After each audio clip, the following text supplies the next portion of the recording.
Hey guys, Ben Fredericks with Odell Barnes REO, and today what I'm going to be showing you is how we look at a potential buyer for one of our owner finance properties and how we spend time underwriting them.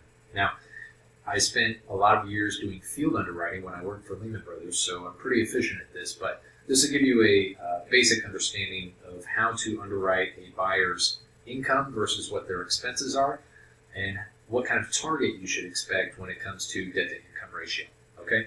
So in this example, I've got a borrower who makes $14.42 an hour, okay? If we look at their paycheck, we're going to round that out to 40 hours a week. That puts them at almost $577 a week, times 52 is $30,000 divided by 12, so we see what their actual monthly income is, $2,500 per month, okay? Now, if we're looking at selling them a property that we have for, let's say, $50,000 at 8% for 15 years, that's going to create a payment of $477 a month for them. Okay, let's factor in $75 a month for insurance and about another $100 for taxes, which we verify both of those numbers to make sure we're dealing with real numbers. So they have a total monthly payment of $652 a month for housing. All right, now, the max debt ratio that you really want to stick to is about 43%, but I prefer to go below that. And the reason being is because most of the people that buy these houses, they're like most Americans. They have very little savings, okay? So if all four tires of their car fall off at the same time, they run over a box of nails, replacing all of those can cause a major financial event for them. So we want to give them a cushion, all right? So I like to stick to a preferred debt ratio of 28% for housing and 36% total, all right? So what I've got to look at is see, all right, this is their housing expense, $652 a month. This is their gross monthly income. If I divide 652 divided by 2,500, I'm at a 26% housing ratio, okay, which is good. That's where I want to be, all right? But the other thing I have to factor in is their other debt, right? So when we look at their credit, we see, all right, they've got $100 a month in credit card payments that they make, and they have $325 a month in a card payment that they make, okay? So I don't have to factor in power bills, cell phone bills, only things that are reporting to credit, okay? So student loans, credit cards, installment loans, home equity lines, mortgages, car payments, things like that, okay? So now I have to add in this other $425 to the $652, okay?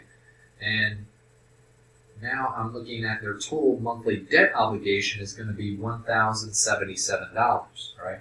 Now I'm going to take that number, divide it by 2,500, and that tells me that their back-end ratio is 43%. Now, I can still approve them there. That's okay. It becomes a judgment call for me at that point. So what I'm going to look at is, do they have other compensating factors? Or do they have a strong rental history, strong employment history? How does their credit look overall? Does it look like they've been making payments on time? Do they have a ton of collections? So when you structure these notes, you always have to begin with the end in mind, okay? And the end in mind is twofold. Am I getting paid back? Or two, can I sell this note and will it be marketable to somebody that would like to buy it? Okay, so those are the things that I always kind of look at when it comes to factoring in just a simple debt ratio.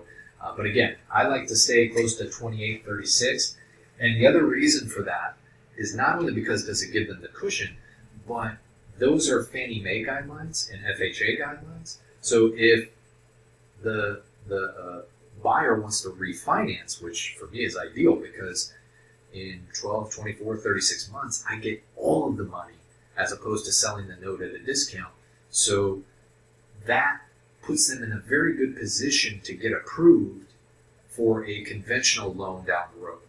All right, and that's the real deal here. We want to put people in favorable positions where they can afford to pay back, and everybody wins. So if you want to create notes, make sure it's a win-win. It's a win for your buyer, and it's a win for you, okay? And there is a way to do that, and both be successful, all right? If you have any questions, obviously you can give us a call anytime. Hit us up on odellbarnesreo.com, and we can show you how you can do this with just about any one of our properties, because there are people in every town across America that are just looking for an opportunity to get a house. They might not have 20% to put down. The property might be in disrepair, but they have the means and the ability to repair it, and they just need a shot.